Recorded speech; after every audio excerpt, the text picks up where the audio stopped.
What's going on, fight fans? We're back with another edition of Cage My IQ. Today we are doing the UFC Vegas 57 four-card breakdown and bet and odds show with yours truly, Cage. And as always, I'm joined by my co-host, Jim. How's it going, Jim?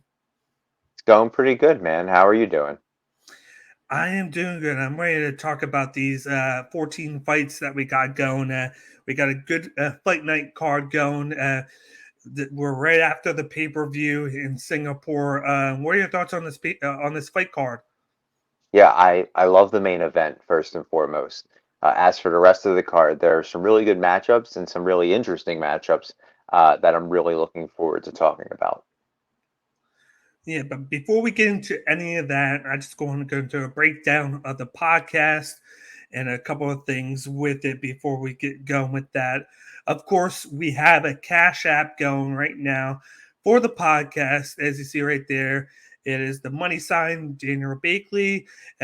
We do a lot of work with the podcast, setting it up and getting all the info out for all you listeners. So if you guys want to support the podcast and donate a few bucks to the show, the Cash App is right there. Where we appreciate anything that is donated our way, and I will give you guys some love whenever you do so. So the Cash App is right there. And then, of course, we are sponsored also by High Tide Herbal, as you see down below. If you don't know who High Tide Herbal is, check out this video right now. Offering high quality, sustainable products with all natural, lab tested ingredients, it's High Tide Herbal's mission to help others live the longest, healthiest, and most productive lives possible. Their hemp derived CBD products have a wide variety of uses, from helping sore muscles to skin hydration and minimizing skin irritation. They generate results based on your specific needs. Elevate your lifestyle with the new wave of wellness. Visit hightideherbal.com to learn more. Once again, that's High Tide Herbal. All you got to do is go to www.hightideherbal.com. We're running a promo with them right now. All you got to do is go to checkout and in the promo code section, put in Cage My IQ 10 to receive 10% off your next purchase. Once again, that's promo code Cage My IQ 10 for 10% off your next purchase. We put out a lot of content here on Cage My IQ, from UFC to Bellator to PFL. Plus, we also do interviews as well. If you guys are wondering where we are on social media, look right there. You can follow and subscribe to us on Twitter, Instagram, Twitch, and YouTube. Just put in Cage My IQ, as you see right there above, and you should be able to find all of our social media platforms. And of course, all of our video content, like the one right here, is on YouTube. All you got to do, if this is the first time you tune in, just scroll down below, hit the subscribe and notification buttons so you guys get the content right away. And then please do us a favor, smash the like button down below and hit us up in the comment section and give us your thoughts and opinions on this fight card and any fight or fighter that stands out to you that you want to give your opinions on. Let us know. We don't hesitate to comment back, and we love the feedback. So just give us the comment in the comment section and let us know everything that you think about Fight Night 57. But other than that, let's get started with the breakdown of this 14 fight card. It's going to take place in Austin, Texas. This is going to be the first fight night back on the road. They did one in Columbus a few months ago, back in, I believe it is December. And then this is their way of going back on the road with Fight Night. I love the fact that they do UFC Apex, but there's nothing like the atmosphere of having the crowd there cheering on the fighters. But they're going to be competing in the Moody Center in Austin, Texas. 14 fights, like we said before. But let's get to the first fight on the card. We have a men's middleweight matchup between Kyle Daukaus going up against his opponent, Roman Dolidze. We got, of course, the Darth Knight going up against the Caucasian. Jim, what are your thoughts on this fight? And then who do you have winning? Super confused by Roman's nickname, number one.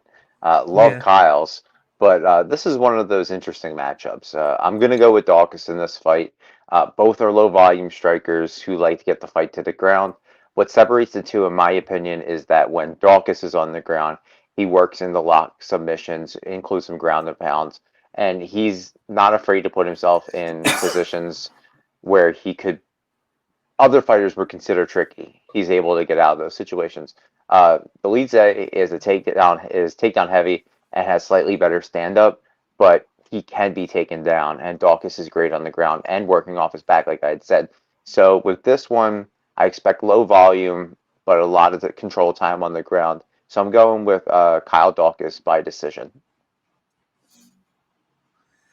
Yeah, this fight all depends on what Roman Dolidze is going to show up, because he has really good wrestling. He showcased that. When he first came in the UFC, he fought twice at light heavyweight. Then he won both fights, but then he decided to move down to middleweight for whatever reason it was. I don't know if he felt like the competition was going to be too hard at light heavyweight, even though he won both fights. So he moved down. He did lose one by a split decision, which I do think that he might have won that fight.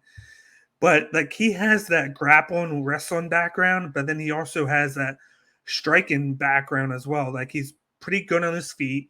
He throws for power. He showcased that in his debut win, where he got the knockout win. But he has shown that he can take you down several times and just ground and pound you and control you on the mat. But he's going up against a guy in Kyle Dawkins who has a wrestling background. You know, both Dawkins brothers have that wrestling background. He has the high level jiu-jitsu background from Yep. Martinez, BJJ. But then the sneaky thing that he's kind of snuck in there is his Muay Thai background. And of all people to learn that from is Dwayne Ludwig. He has trained with Ludwig to kind of further his Muay Thai skills. That's why you see a lot of those leg kicks from him, a lot of those distance strikes from him, where he uses that to kind of catch you into the Muay Thai clinch, push you up against the cage, or just clinch you up so he can eventually take you down, and then find some of those submission entries so that it can hook onto you. And at the end of the day, I feel like if Dolidze can wrestle with him, that's probably his best bet. But if he tries to stay in there and trade with Dawkins, I feel like he's going to overshoot at times. And it's going to get him into a situation where he's going to get caught into a hold and then eventually submitted. I'm going with Kyle Dawkins by round 3 sub. I think he gets him caught into a rear naked choke, and he makes Dolidze tap. I do think there's a chance that if Dolidze can wrestle and get him down to the mat, that he could ground and pound him to victory and steal and win from Dawkins. I just don't see him doing that tactic. I see him trying to stand up and trade to try and knock him out. Yeah, this is one of those fights, like I said, man, it's very interesting. And once Dawkins kind of addressed the hole in his game, which was his striking, Yes.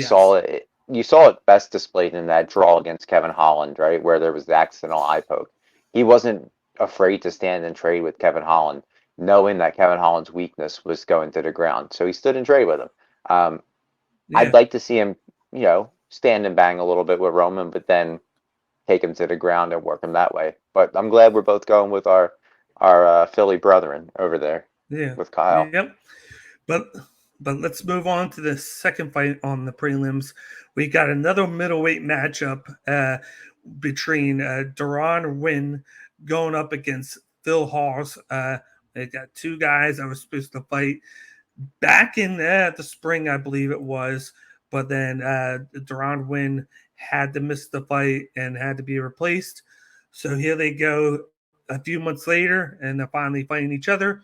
You got Megatron Hawes going up against Duran Win. Jim, what are your thoughts on this fight? And then who do you have winning? Yeah, just like you said, these two were supposed to fight 2 times in 2021, once in July and once in October, and Yeah. obviously there were some pullouts. But this is going to be a good fight.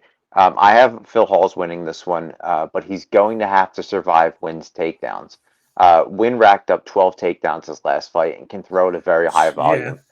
I think the difference maker in this fight is Hall's power and his 7-inch reach advantage, which will set up the, in my opinion, first round KO. I think he's going to know that Wynn's going to be takedown heavy, and kind of like it's going to be like Wynn's tactic is kind of bully you and then get you down. I think Hall's is going to catch him as he's coming in, get that first round KO.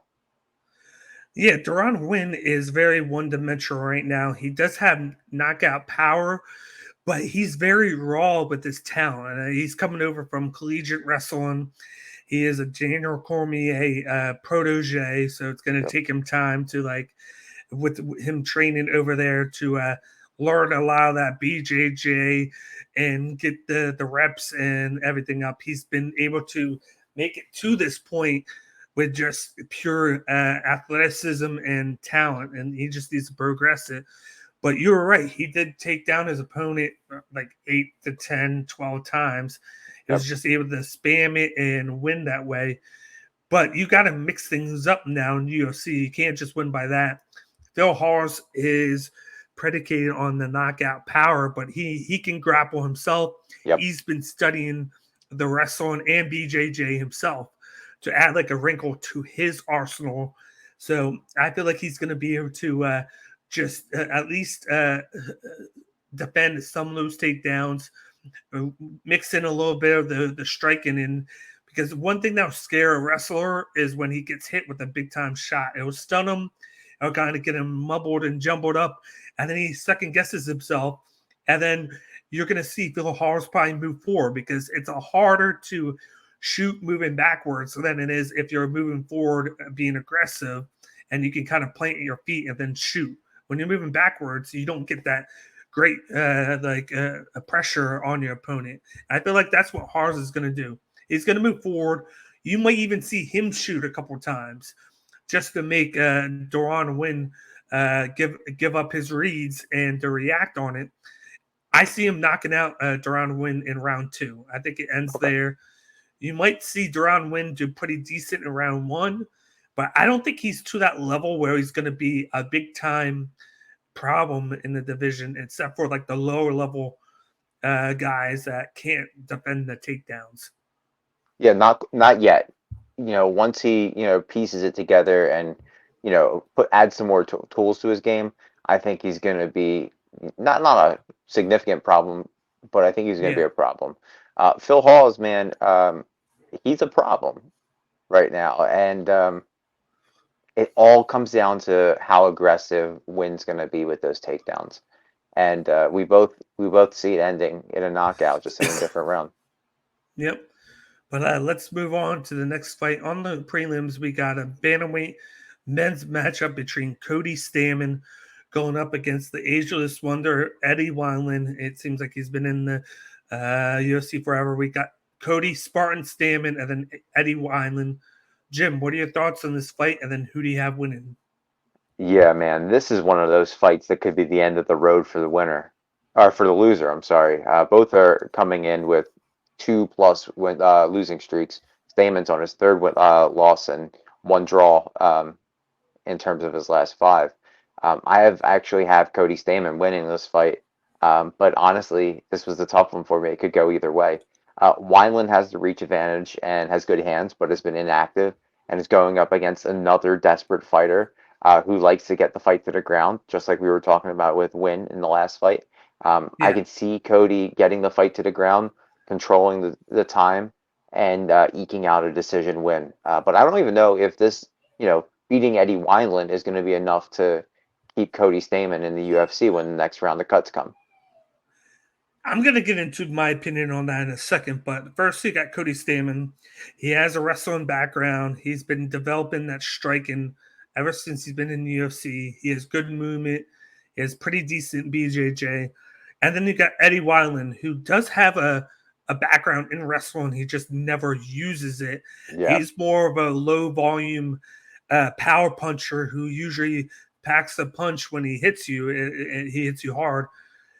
But he's had a lot of low volume fights since joining the UFC, and that's been his kind of Achilles heel is his chin and then the low volume. In the last win you saw, like he's 1-4 in his last 5 fights. In the middle of that, he had a victory. He came in that fight and was very aggressive early, which isn't the norm for him. And he was just throwing early and often there, hitting his opponent. He stunned him 3-4 times, and then he finally finished him in the second. But then he went back to the same old Eddie Wineland after that, which was low volume. It kind of starts off slow, and like it's just puzzling to see. Maybe it's the age, maybe it's just all the damage he's taken over that long career that he's on. Yeah, But inactivity. Inactivity. You got Cody Stamann. He has lost, but if you look at everybody that he's lost to, they all are in the top 5 in the division. Yep. He lost to Aljamain Sterling early. He lost to Merab. And I think the guy that is just making the move up is Said Nurmagomedov. But at any point, he's going to be in the top 5 soon. He's lost to just guys up there in the top that are dominant fighters, but they're also dominant wrestlers. And they've been better wrestlers than him. And this is a guy that's not going to wrestle him. This is a guy that's going to throw down with them. So I can see a situation where Cody just wrestles with him, gets back to the basics, and wins by decision here. I think he does enough to take him down, control him, and do some ground and pound to him. And he pulls out the victory via decision here. I think the loss is, like I said, it's just a matter of the competition that he's faced compared to Eddie Wineland. Like you look right here, the 3 losses, you got Syed, Merab, and then Jimmy Rivera. And then he had the draw against Sung Yadong. And then he also had a loss against Aljamain Sterling. Yep. And then I think there's somebody else mixed in with that too. So it's not like he's losing to bad talent. All those guys are ranked. Well, Jimmy Rivera is now in bare knuckle, but he was ranked at the time that they fought. So it's like his step up in competition since he joined has been vastly higher than Eddie Wineland's. And then that's why I think he'll be fine as long as he wins. Okay. As long as he wins. That's the big thing. And when it comes down to decisions and putting on the volume, he doesn't really do it as much as he used to. So we'll have to see. That's a very interesting fight. That's one I circled as one to definitely pay close attention to. Yeah, exactly. But let's move on to the next fight on the prelims. We got a women's strawweight matchup between Gloria DePaula going up against Maria Oliveira. Jim, what are your thoughts on this fight? And then who do you have winning? This is another interesting fight. I have Gloria DePaula winning this one. And I know I clowned on Tapology the last time we covered her fight. Versus Spider-Girl. Yeah, but I clowned on that picture just because I don't know why Tapology wanted that picture when, obviously she's got other fight pictures. But putting the picture aside, she looked great in her last fight. And when she's able to work in her grappling, she really shines. Oliveira, Spider-Girl, got overpowered in her fight with Ricci and was pieced up when she fought Marina Rodriguez. I think DePaula is going to be able to work her boxing in, do a little grappling, and get the unanimous decision win. I thought Gloria DePaula looked very good in that fight too, but she still only won by a split decision. She barely beat Diane Belpita in that fight, even looking that good. It was a unanimous decision. I believe, a lot of people thought it should have been a split decision because I still felt like Diane won that fight, but Gloria got the victory there. She had that one takedown, which I guess made the whole difference in that fight, which I'll never get why that would make this difference in it. But she's going to come in there and she's going to try and mix up. She's been trying to mix up the grappling with the combinations that she throws from time to time. Like we just said, the last fight was probably her best fight. Yep. She does a lot of work along the cage where she pushes her opponents along the cage, likes to throw those elbows and the knees. Yeah, that's going to be the majority of her work. But she's going up against somebody in Maria Oliveira you were right in the fact that she did get taken down many times by Tabitha Ricci, and then she did get pieced up by Marina Rodriguez. But those are two ranked opponents for sure. there. Marina's about to get a title shot, and she fought her in the Like Jungle FC or something. Yeah. Jungle. She fought her in Jungle FC, and then she fought Tabitha Ricci in her debut. But watching a lot of her tape in the Jungle FC, they compare her to like the female Anderson Silva. She can fight from distance. She has good kickboxing. She grapples up with you. She averages 1 to 2 takedowns a fight, which is usually her doing the trip, the body lock and the leg trip. She trips you on the ground.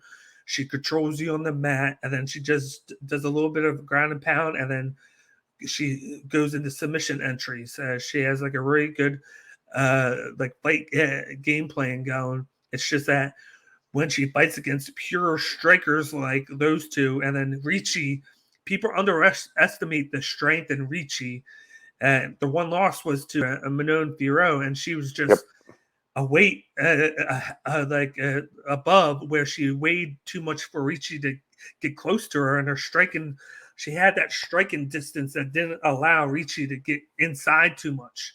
So it made the difference. Whereas Maria Oliveira was more along Ricci's like length and height and weight, and she could get inside and grapple her and then just throw to the mat. But if you look at that fight, Maria Oliveira did outstrike Ricci. She just couldn't deal with the takedowns. She, in a lot of her fights, she outstrikes her opponent minus Marina Rodriguez. And I think it's going to be the same thing here because she's not going to have to worry about getting taken down by Tapara. It's going to be more so them battling along the cage, and I think she's going to have the advantage there. So I'm going with the underdog here, Maria Oliveira, to win by decision. I think she's going to do enough to out-volume Gloria Tapara, and she might even get a takedown or two on her end. I think she might get 2. I think Tapara will get 1, and it could be like a 2 rounds to 1 decision. But I think Maria gets the win here. Okay. One slight correction before the comments start to roast us and say we don't know what we're talking about. Spider Girl and Rodriguez fought in Dana White Contender Series, where Rodriguez won third round via strikes. So that's it. It's just because in between that, I mean, before and after she fought in Jungle FC, she did Jungle FC. She did Contender Series, and then she went back to Jungle FC for like a fight or two before getting called up. So yeah, I know I watched a few Jungle FC fights for somebody, either her or Natalia Silva. Definitely so. But let's move on to the next fight on the card. We got a men's featherweight matchup between Danny, the Colombian warrior Chavez, versus Ricardo Carcerina Ramos. Jim, what are your thoughts on this fight? And then who do you have winning? Yeah, man, this is another interesting fight. I have Ramos winning this one. I feel that Ramos has the better ground game, and when he wins the takedown battles, he tends to get the nod. Plus, he has the 5-inch reach advantage to help him work from range to set up those takedowns. Chavez has some underrated power, but he isn't as active as Ramos is on the ground. So if the fight gets to the ground, Ramos is going to rack up more volume that way. If it stays standing, I give the nod to Chavez. I think he's got the knockout power, but I'm actually going to go with Ricardo Ramos, like I said, by second round submission. Yeah, Chavez, a former guest on the show a while back. Yep. He's a guy who has a good, very good striking, very good power with the striking. He knows how to throw patiently. He has a good calf kicks. He's been able to incorporate them into his arsenal. He does grapple. He usually averages 1, maybe 2 takedowns a fight, depending on who he's facing. The one knock with this with the takedowns that has been a hindrance in his career, though, has been he puts too much energy into a takedown, and then he winds up getting tired later on because of too much work going for said takedowns. Whereas you got a guy like Ricardo Ramos, he has high-level BJJ.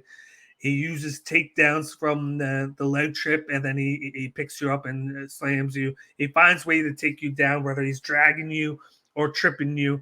And he's been developing the striking, and he has really good leg kicks. He likes the high kick, the body kick, and the calf kick. And he's showcased that several times. He's been averaging 2 takedowns a fight in his fights. He did have one, I think, one of his last fights where he had 6, and I believe it was against Algeo, and he just showcased how he can just pull you down the mat, and then or if he's trying to pull you down, he looks for entries, and his big thing is trying to take the back. He loves the rear naked choke. As one of his favorite submissions. And I think what's going to happen here is Chavez is going to get started early. He's going to hit him a little bit. He's going to try for a couple of takedowns.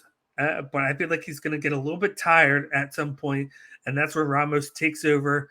He's going to start doing those grappling with the BJJ. He's going to get up close, throw the knees, grapple with him, try to take it back.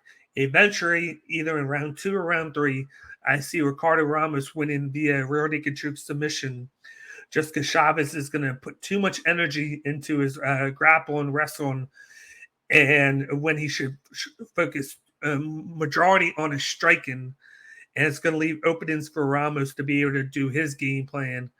And one little note that I think is going to be underrated going into this fight is the fact that Chavez has done a bad job of blocking leg kicks. He allows guys to hit his calf way too much, especially in that Kai Kamaka the third fight, where he just got hit repeatedly in that. And Ramos has been known to do that and throwing the calf kick. So I could see that being incorporated early for Ramos before he gets started later on when Chavez starts to lose a little bit of that energy. But I got Ramos by submission round 2.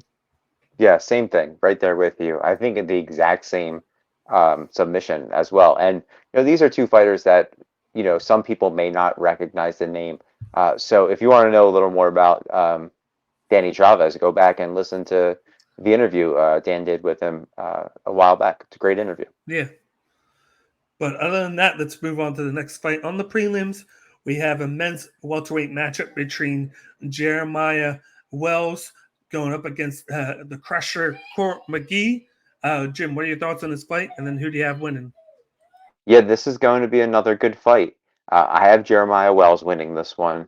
Although Court McGee lands slightly more, he's very hittable, and Wells has a lot of power and his quick takedown attempts with pretty good grappling. So I'm going to go with Jeremiah Wells by second round KO. I honestly forgot all about Court McGee. I haven't seen him fight in a very long time. I feel like it's been at least a year since his last fight, but it hasn't been. It's only been about 5 months. So I guess I missed that one. But I'm going to go Jeremiah Wells, second round KO. Jeremiah Wells has been a guy. He's one of those, of course, one of those guys coming from the Philly gym that gym has been undefeated since all those guys have joined the UFC. He has that wrestling and BJJ background. He has the power. He has a great striking. He can knock you out. He can submit you and then out wrestle you. But then you got Court McGee, who has all those backgrounds in one. He has BJJ. He has Muay Thai. He has wrestling. He has all that, and lately he's gone back to the basics. He still trains at the pit, where he learned from, of course, Ultimate Fighter. That's where he started training there, is when he joined the show. But you got all that, and he got into a certain point in time in his career where he focused too much on his striking and not enough on his grapple, and he started to lose. He started to get knocked out. He started to get outstruck. But the last 2 fights, he's primarily focused on the grapple and back with the wrestling. He has a wrestling background from high school, and he's been taking guys down 3, 4, 5 times, and he's been able to win fights that way. He's just been able to grind out fights, get the fight down, use the length. He has a big body, and it's made a whole second wind of a career for him in the UFC. If you see right there, he's running on a couple wins, 2 wins after losing 3 because he changed up his game plan back to wrestling. Yeah. But he's running into a buzzsaw here though, in Jeremiah Wells, who's coming in minus that fluke in the start of the fight against Blood Diamond where he ran along the cage and almost tripped and broke his ankle right away, which was the most unusual starts to a fight. He dominated that fight with just his sure strength. He didn't use any technique or anything, just strength, pulling him down, and eventually getting the tap out by just strength. He didn't even have the whole lock on. He just gripped him up and squeezed and got the submission. I see he comes into this fight, gets the knockout round 1, and moves on to the next fight. I just think he has the power to get it done early. Yeah, I'm right there with you, man. I'm gonna go the exact same decision. I think Wells is a buzzsaw, like you said, and that Renzo Gracie Philly team has really just been coming in and crushing it and winning as much as possible. Our boy Andre Petrosky has been winning. He's fighting out of that camp. There's a lot of good fighters coming out of Philly. 2 Philly guys on this card with Wells and Dawkins. Yep, and they all train at the Gracie Gym in Philly. Fun fact is the Gracie right there is married into the Gracie name, and he changed his name just to make it easy because he thought it would be easier to use his mom's last name rather than his dad's. Yeah, funner fact, we went to school with 2 girls who do BJJ at that exact same gym too. So shout out to them. Yep. But let's move on to the next fight on the prelims. We got a women's flyweight matchup between Jasmine Jasudavicius versus Natalia Silva. First, you got Jasmine, and then you got Natalia. Jim, what are your thoughts on this fight? And then who do you have winning? This is going to be a good matchup, and this is the matchup that I watched a lot of Jungle FC fights from, because Natalia is making her debut straight out of a armbar win over Josia Mara from Jungle FC, and did fight Marina Rodriguez, but in Thunder Fight 14, and she lost. That's her last loss, and that was in 2017, so she's been on a roll. The roll aside, I'm going with Jasmine Jasudavicius in this one. I'm just going to call her Jasmine because that's a pretty rough name, and I don't want to butcher it. Jasmine has the power advantage and the higher output. Silva isn't afraid to mix it up, but at times she seems to drop into the guard and force her opponents to grapple with her, especially in that Marina Rodriguez fight, where she thrives on her back and she thrives on bottom. I see Jasmine keeping this fight standing and getting a decision win. Yeah, Jasmine's coming in showing as 1 loss to date, and it was to Elise Reed in CFFC. That's our only blemish on her record, which was for the CFFC belt at the time. She has gone on saying that strawweight is probably her best division, but she is right now the comfortable at flyweight in the UFC. She comes in with the wrestling background. A lot of people don't know that, of course, but they know it now since seeing how she has been able to take down Kay Hansen 2-3 times in that fight. And then she has a BJJ background from her boyfriend at the time. I'm not sure if they're still together, but that's how she got into MMA. Was when she met her boyfriend, he taught MMA or something like that, or he was training, and then she went to just see him train, and then his coach was teaching him, and she thought it looked good, and she thought she wanted to learn it, so she tried it, and then she just never stopped, and that's how she started training BJJ, and now she's in the UFC. But then you got Natalia, who has a high-level BJJ background as well, and I believe she has a Muay Thai or Taekwondo. I think it's Taekwondo background. I believe it is, and she hasn't fought in 2 years. She was supposed to fight last year, got hurt when she was supposed to make her debut. And then, of course, COVID. And now she's finally making her debut. The one point I want to make is you did mention she got an armbar in the last fight. Yeah. Majority of her wins are by armbar or arm Yep. lock. So Yeah. she has a high level submission win rate in her background. So, of course, when you see Jasmine, who her path to victory is usually grappling up in the clinch, throwing elbows and knees. She's patient with the striking on the feet, but she looks to get the fight to the ground and do a lot of ground and pound or submission entries. She's going to have to watch out from Natalia, because Natalia can roll with her and look for those entryways to get to the arm bar or arm lock, because when you see somebody use those submissions very often, they know how to get to that point. They know how to find ways to get that armbar, like Ronda Rousey used to did. She used the judo throw to support her to hold the hand and then to get the armbar. Natalia's going to know how to do it. I think Jasmine's going to be able to do fine defending it. And at the end of the day, I still got Jasmine winning it by decision because of the wrestling. But I will say she's going to have to watch out, because if she makes any small mistake, that Natalia will capitalize on her and she'll get that armbar on her and win the fight. But I feel like Jasmine would do just enough to avoid the submission, and she'll get the decision victory.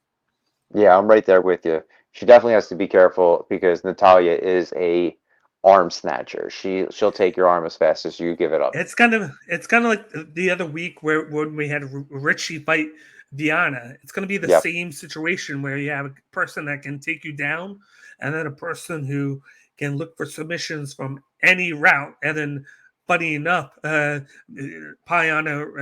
likes to go for the armbar. So Yep. it's the same situation. It's just Absolutely. a lower level fight compared to that one. Yeah. Absolutely. But let's move on to the prelim main event. Before we get to the main card, we got former guest of the show, Adrian Yanez, going up against primetime Tony Kelly. This is going to take place, of course, in the bantamweight division. What do you think of this fight? And then who do you have winning? First, I love this fight. I think it's a great matchup. Yeah. And I have our former guest, I have Adrian Yanez winning this one. Both can stop the fight quickly or take the fight into deep water. In my opinion, I feel Yanez is more accurate and packs more power. He's on a tear since entering the UFC, unbeaten since entering the UFC. His use of light kicks could be the difference maker, setting up that counter right, which has his thunderous effects. So I'm going to go Adrian Yanez, second round KO, counter right. These guys are very good strikers themselves. They both have striking background. They both have BJJ backgrounds, and they both throw for power. I think the difference is Adrian Yanez usually starts out kind of slow, whereas Tony Kelly starts out fast and then slows down a little bit. And Yanez starts slow and heats up as the fight goes on. As you saw against Randy Costa, he started out slow. He couldn't deal with the barrage a little bit early.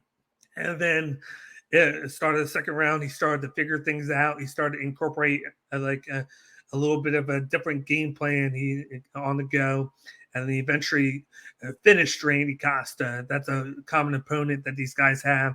Yep. That was both of their last fight. Well, not last fight, because Davey Grant was Giannis's last fight, but he was able to knock out Costa, and then his last fight, he had a fight in the night against Davey Grant, who looked great in his last fight in himself.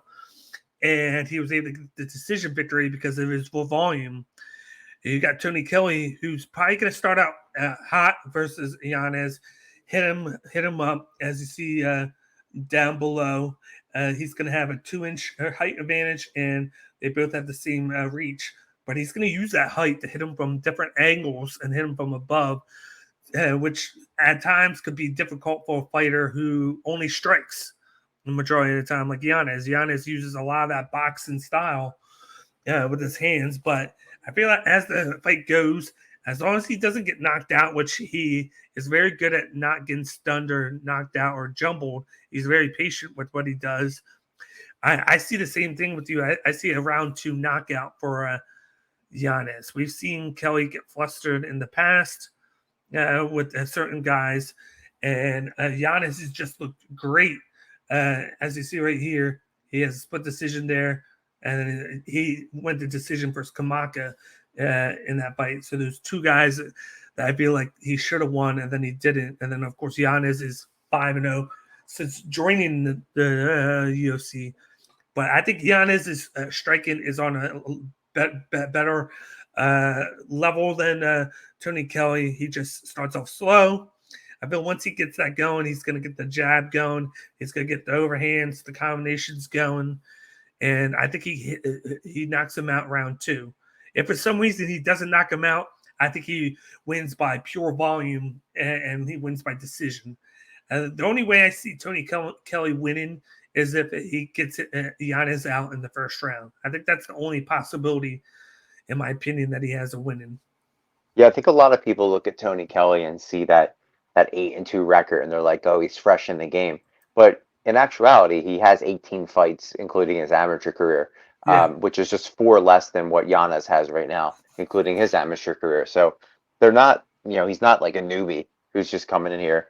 And he's from Shreveport, so he's probably trained with AJ White and Dustin Poirier and those guys.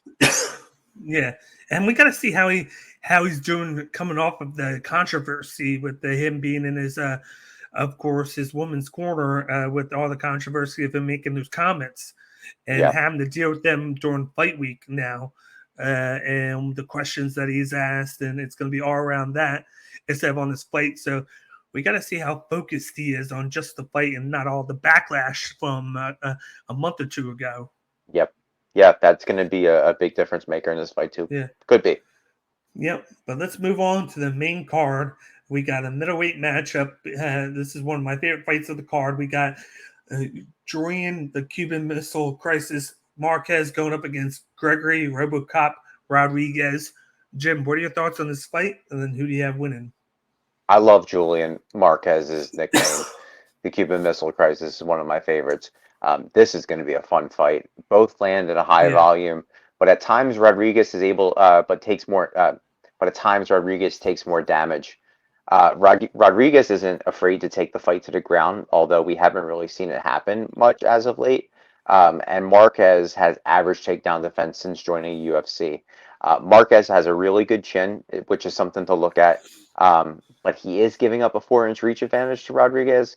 But he has so much power, and you've seen his fights. He can pull it out at the last second, or he can end it in the first round.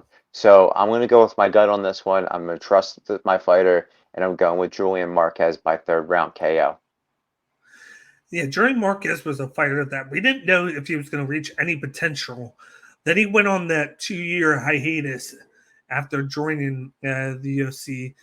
He also joined Glory MMA. I think he was with Syndicate at the time. I believe. I could be wrong. And then he went to Glory MMA. And then since then, he's been doing a lot better.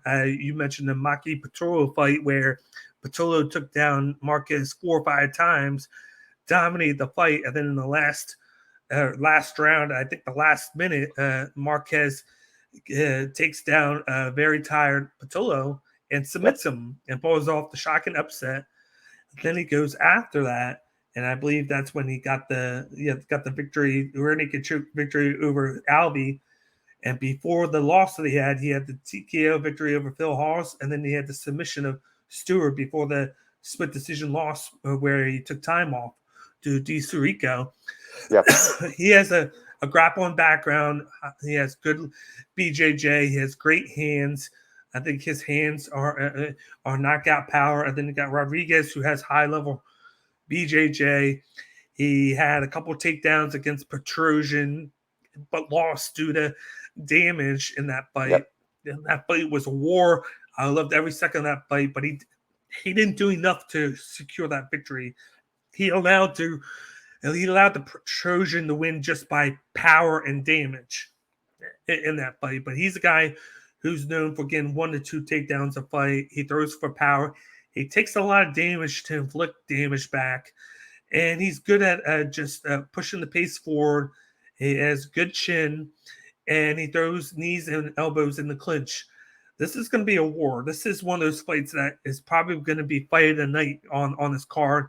And I think that's why it's going to be probably the first fight of the main card, because they want to set a tone for that main card. And this is perfect fight to do it.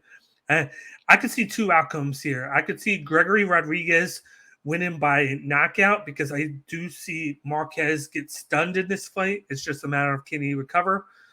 Or I got my Jorge Marquez by second round submission by guillotine in this one, because I've seen Rodriguez make mistakes in fights where he's been beat certain ways and he's been finished several times, and I could see a situation where that happens. So I'm going to go right now. My early thought is Marquez by second round submission via guillotine.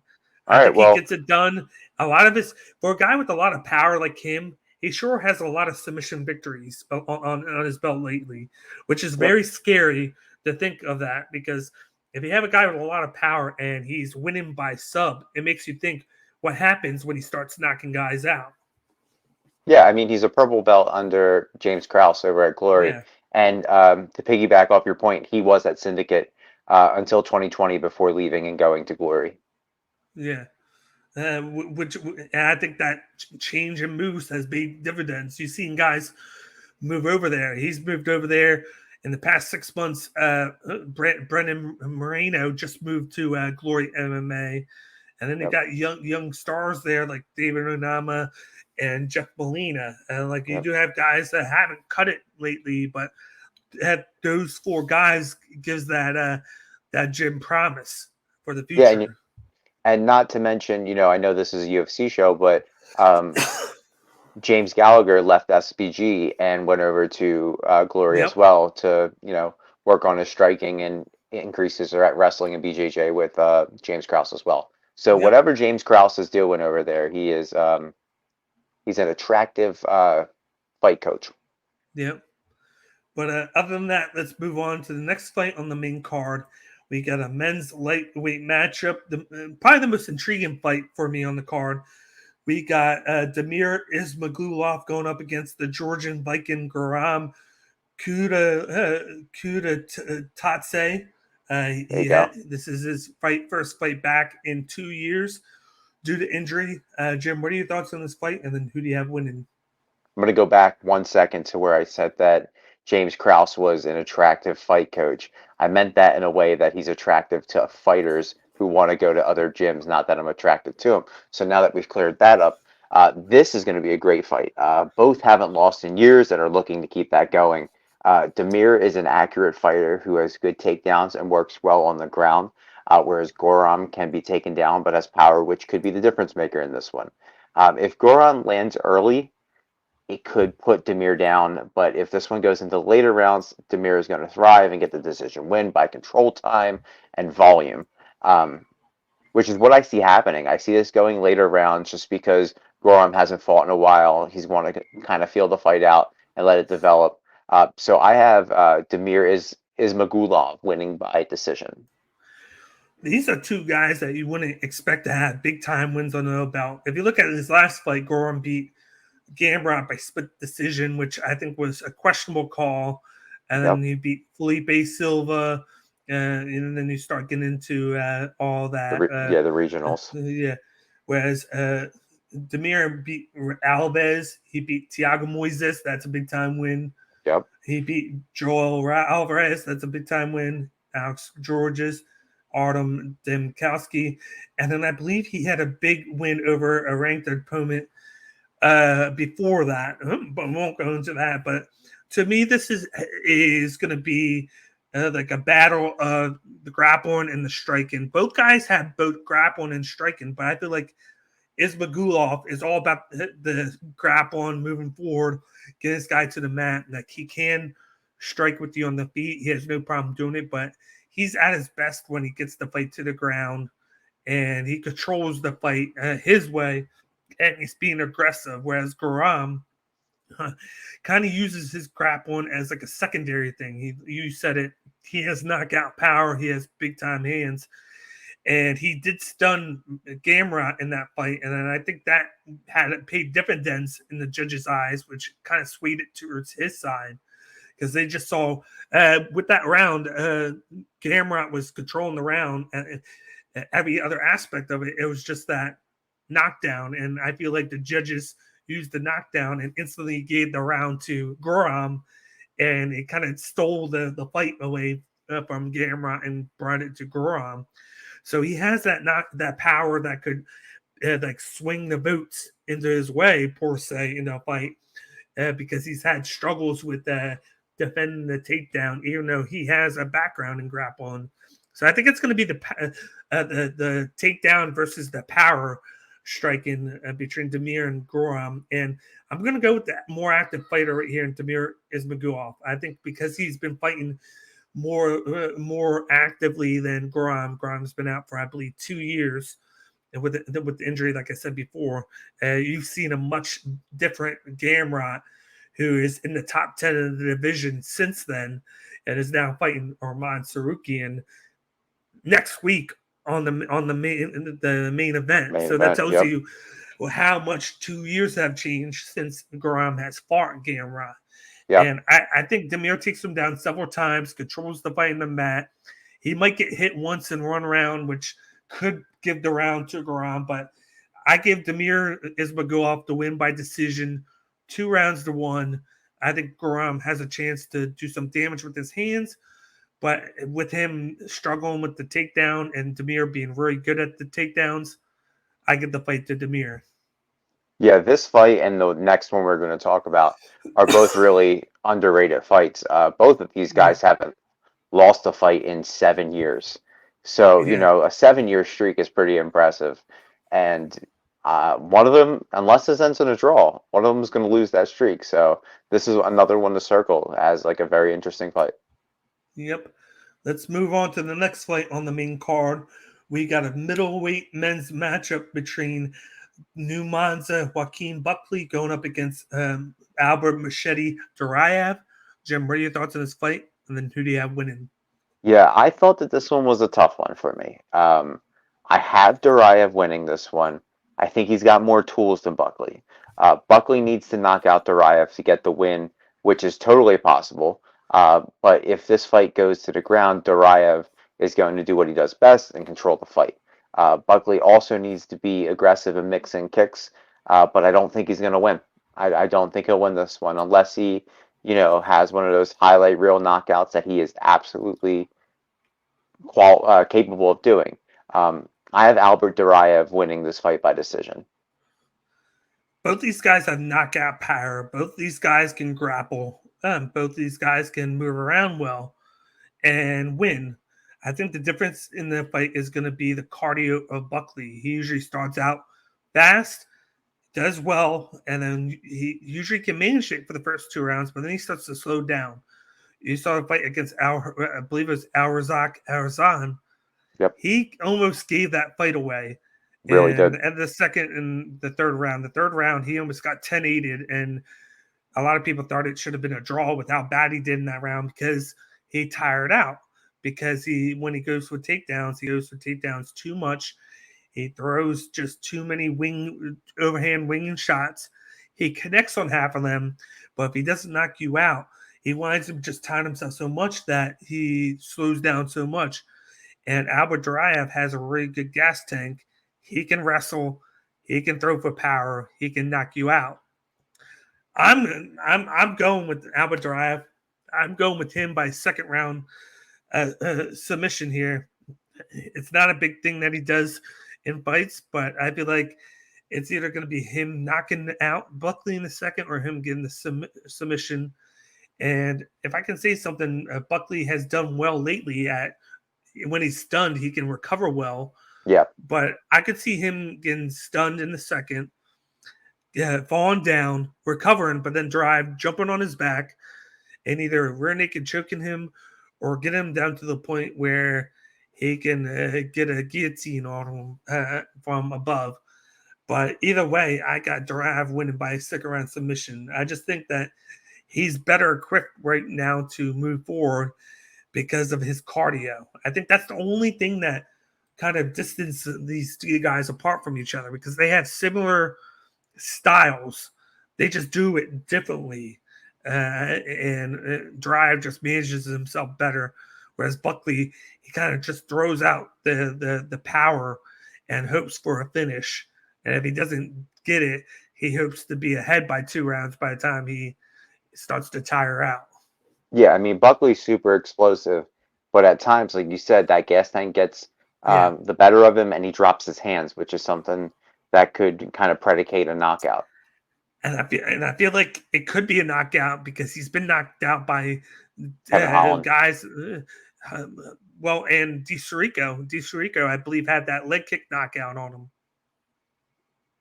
I believe it was. If I'm was wrong. a head kick. Yes. So he's been knocked out before. So that's something you got to think of too. Is when he gets tired, maybe he gets knocked out. I'm just getting creative with what I feel like it's going to be. Yeah, I think both of those knockouts were in the first round. Yeah. So he gets tired late in the first. Yeah. At least in those 2 fights. Yeah. It's just that he tends to be able to let the other fighter dictate the fight. It kind of like what we saw in other fights where a fighter would just let his opponent dictate it, so he doesn't use all of his gas tank early, and then he just goes on later, and then gets the victory. And he could do that, but then it's still not going to work for him.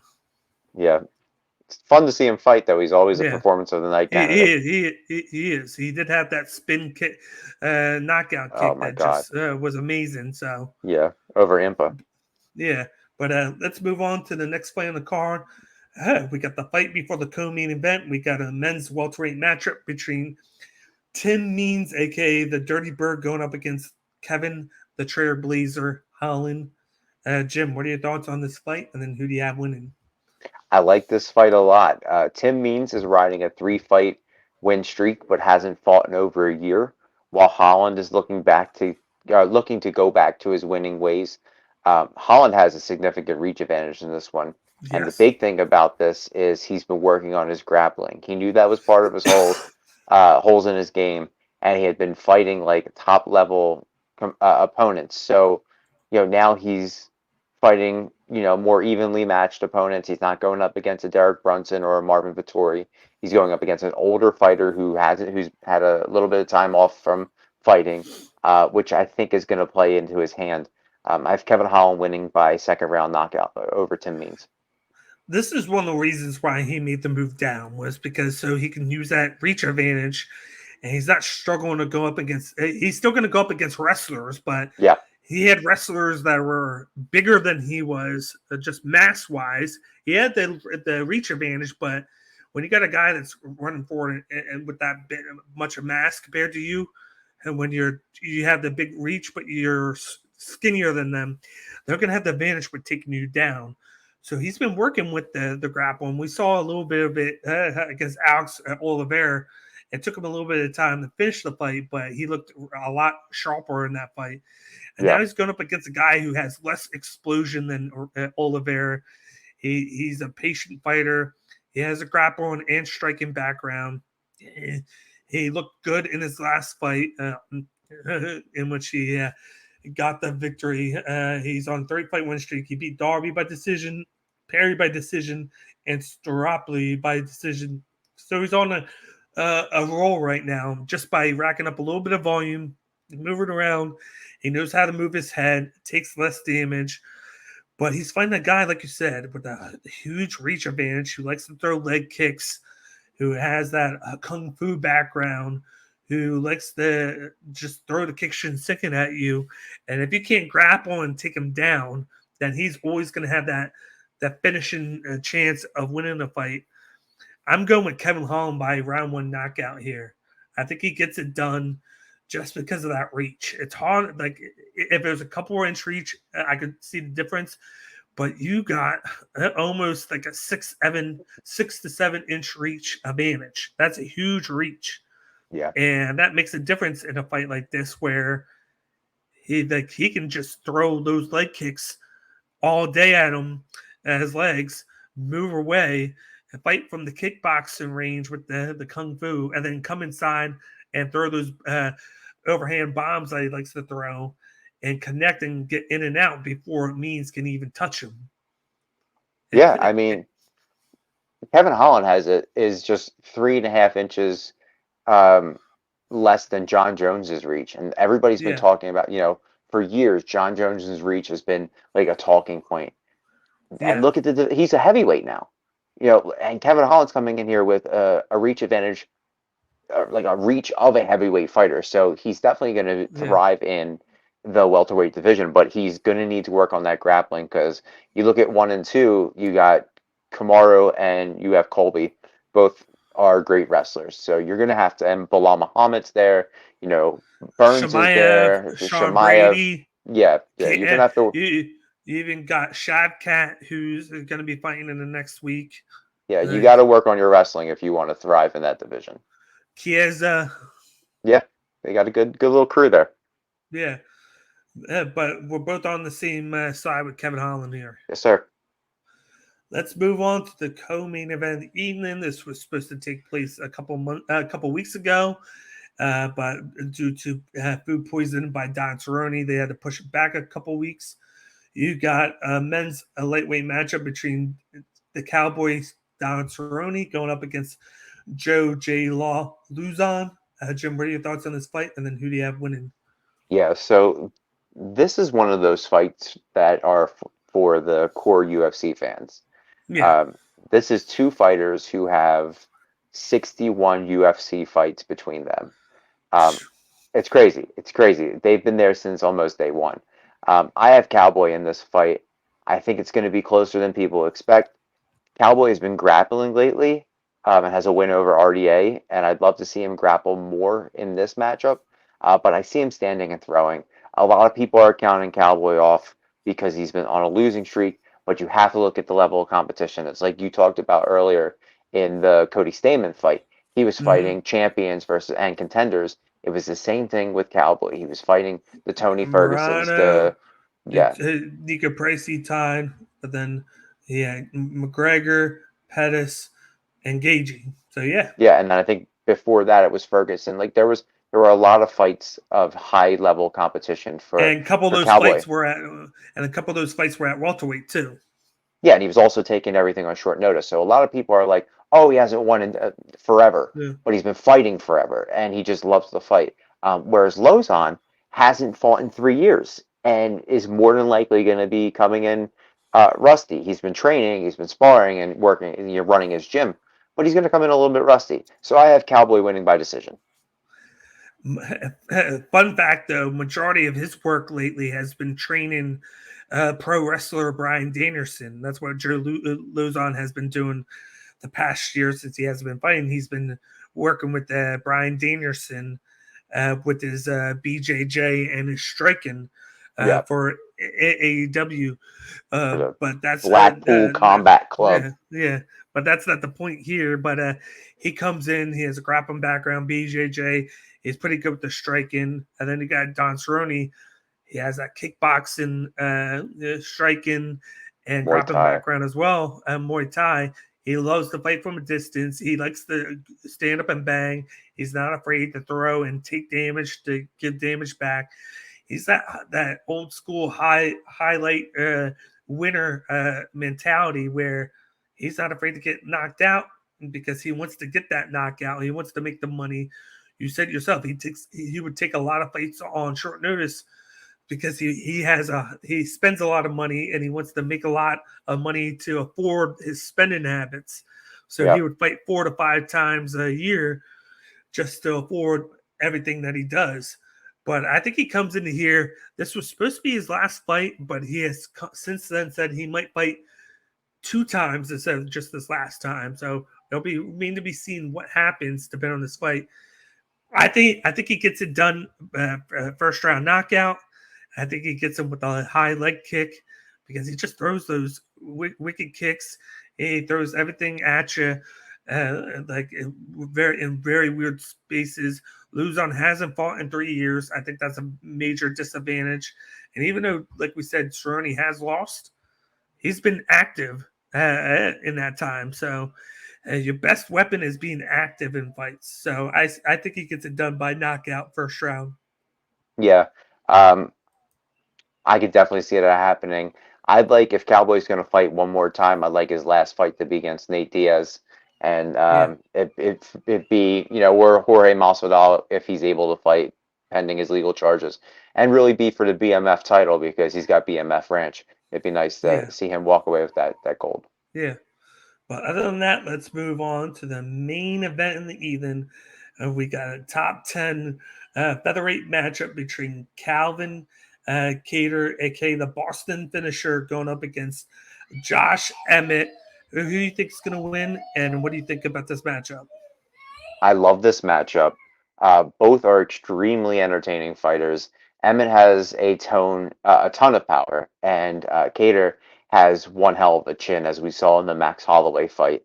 He's able to absorb damage and just keep going. This one comes down to pacing, in my opinion.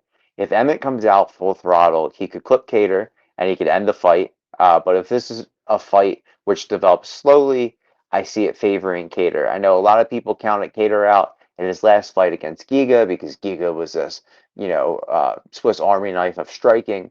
But Josh Emmett isn't a Swiss Army knife of striking like Giga. He's got that overhand, which is extremely powerful. But both are prepared and capable of going to war and making an absolute war and fight of the night. But I'm going to go with Calvin Kattar in this one, which in what could be a very, very close decision win.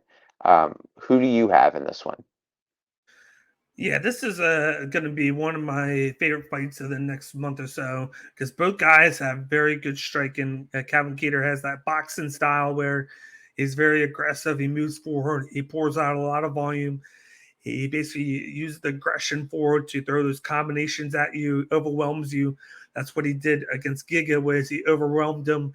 He was able to deal with those leg kicks and those shots that Giga did. And Giga was able to really get started for the most part because he was moving backwards a lot, majority of the time. So it allowed Kattar to dictate the fight and then control the center.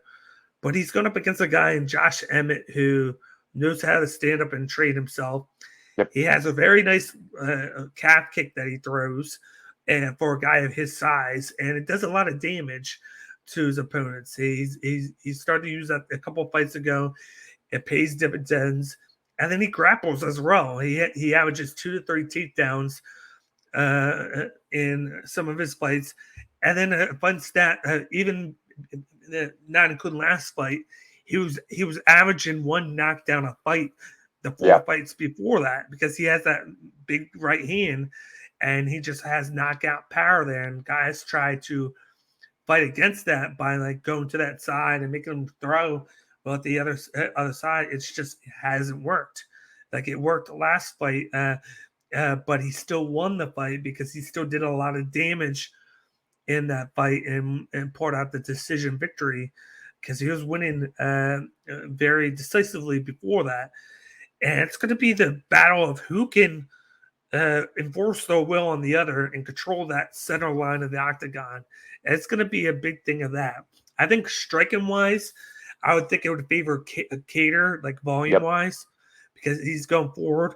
But I'm going with the upset here. I'm going with Josh Emmett by knockout. I think Kattar has had a great chin, but he hasn't fought a guy with the right hand like Emmett. Like Max Holloway does a lot of volume, but he doesn't have that knockout power with the volume. He does a lot of touch and go.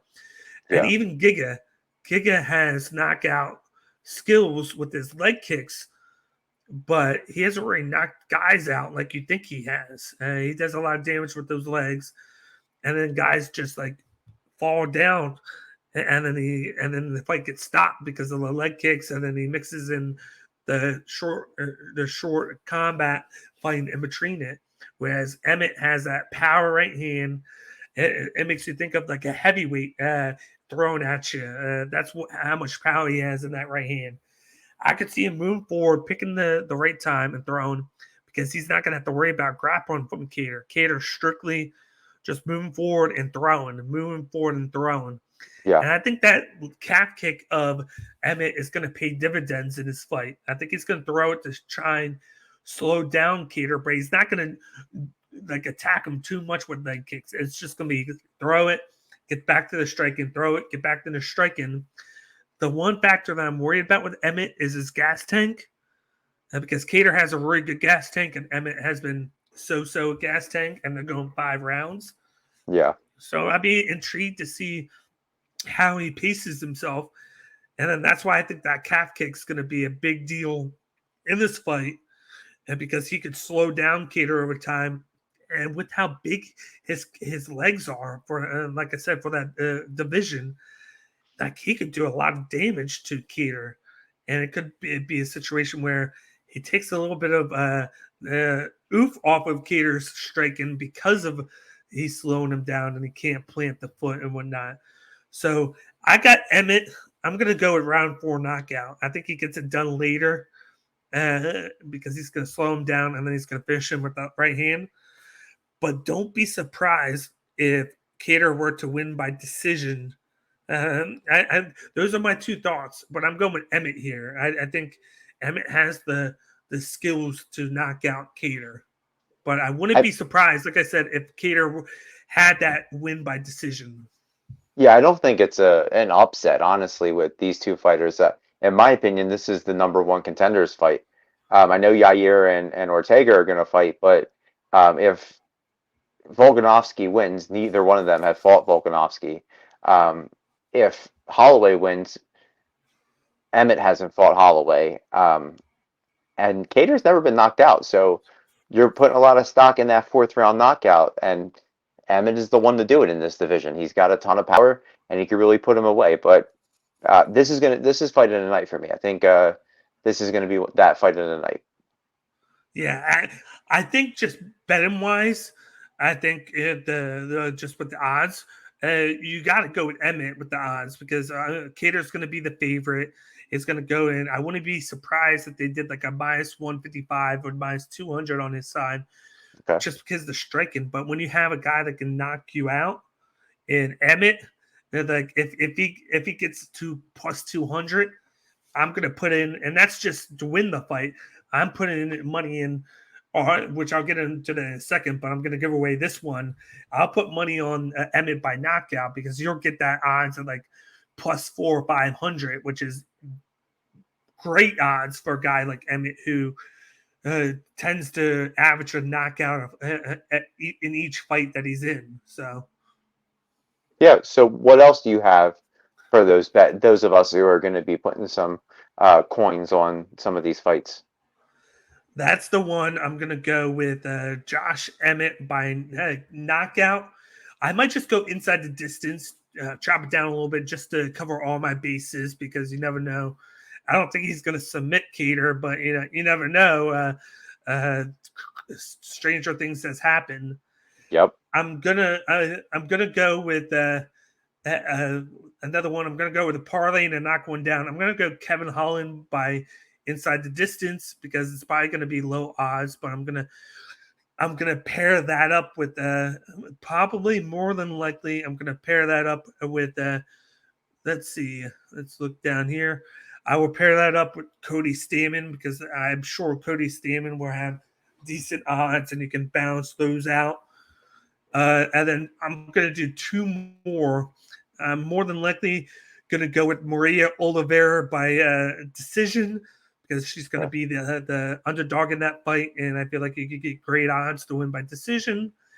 And then I'll go with Jeremiah Wells / Jasmine Jasuda Vicious a parlay. I'm going to go with those 2 to win. I'll have Wells by finish, and then Jasmine Jasuda Vicious just by money line. So those are the ones that I'm going with for betting this week. Not bad, not bad.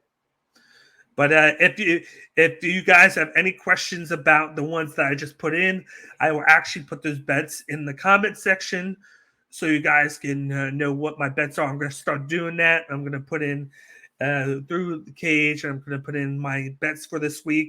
That way you guys can see what bets each week, so you can track. Of course, last week I had the Lucas Almeida bet well, 2 weeks ago, I had the Lucas Almeida bet by plus 800 to win by knockout, and we knocked out of the park with that one. And then a couple of them I missed just by a little bit. And then, of course, with the UFC 275, the pay-per-view, we have a couple bets on there. Of course, we record this early, so it hasn't happened yet. But I'm, of course, going with Kang by submission. I'm going with Ramona Pascal by decision and Jacob Malkoun by decision. And then I'm probably going with one more with that as well. So I will give you guys, I'll put that in that comment section of that video just to remind you. And we will go with a recap of that next week. So you guys will know how we did with that. And then maybe give you guys an insight of the odds for this one as well.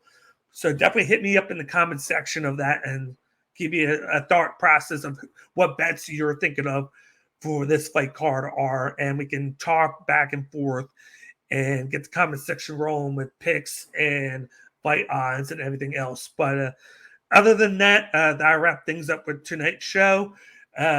Before we get going, once again, I have opened my Cash App up. $sign DanielBakley. If you guys wish to support the show and donate to us, we put a lot of work into doing tape studies, sending the stream up, and just getting all these bets and predictions out for you guys, just so you guys have an opportunity to use this for yourself. So hopefully you guys can make a couple bucks off of our picks and whatnot.